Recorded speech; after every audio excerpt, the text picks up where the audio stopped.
کے دور کے اندر کہاں کیا بے ادبی ہو رہی ہے، اس کا محاکمہ کوئی کرے یا نہ کرے، آپ اپنی آنکھوں سے دیکھیں گے کیا ہوتا ہے۔ اللہ تعالیٰ نے قرآن میں بتایا، حضور کے رشتے کا چچا تھا ابو لہب، جب آقا علیہ السلام نے اللہ کی طرف لوگوں کو بلانا شروع کیا، صفا پہاڑی پر کھڑے ہو کر اللہ کی طرف دعوت دی۔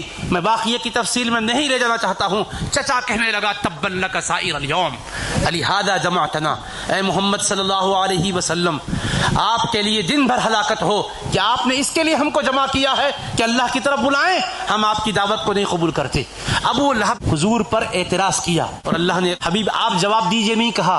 جیسے میں نے ابھی کچھ دیر پہلے بتایا، جب بھی سابقہ نبیوں پر اعتراض ہوا، نبیوں سے جواب دلوایا گیا۔ ہمارے آقا پر جب بھی کسی نے اعتراض کیا، اللہ نے جواب دیا۔ اللہ جواب کیا دے رہا ہے؟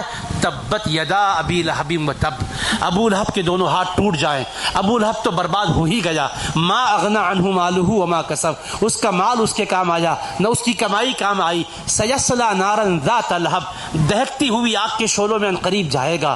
وامرأتہ، اس کی بیوی بھی جائے گی۔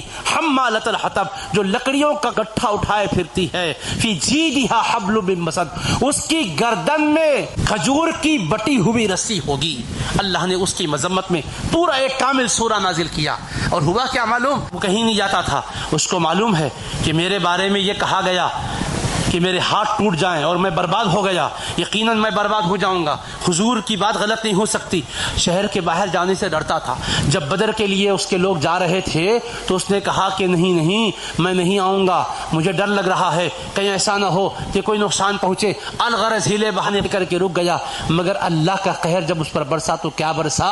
مصطفیٰ کے گستاخ کو آج گستاخی کرتے ہی صبح میں عذاب آنا ضروری نہیں ہے۔ اس نے گستاخی کی، اللہ نے فوراً عذاب نہیں دیا۔ مکے میں 13 سال اس کو موقع دیا، پھر مدینے میں مصطفیٰ آ کر 2 سال گزر گئے، 13 اور 2 کتنے سال؟ 15 سال۔ آیت نازل ہونے کے بعد اللہ نے فوراً قہر نہیں برسایا، ذرا دنیا کو بتایا ابھی اس کا تم دمکنا دیکھ رہے ہو، اس کا تم اترانا دیکھ رہے ہو، میرے قہر میں جب آئے گا نا وہ منظر بھی تمہیں دکھاؤں گا۔ اب ابو لہب کی گستاخی کی وجہ سے قرآن اس کی مذمت میں آیا۔ سب کو معلوم ہے کہ انجام تو کچھ نہ کچھ برا ضرور ہوگا۔ رفتہ رفتہ وہ بیمار ہوا، اس کے جسم پر ایک زہریلا چھالا نکلا اور وہ پھیلتے پھیلتے پورے جسم میں پھیل گیا۔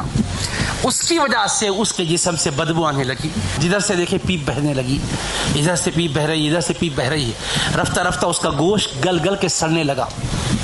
جب یہ حالت ہو گئی تو اس کے بیٹوں نے کہا یہ متعدی بیماری ہے، کہیں ہمارے وجود کو لگ کر ہمیں تباہ نہ کر دے۔ اس کو گھر کے باہر لے کے پھینک دیا۔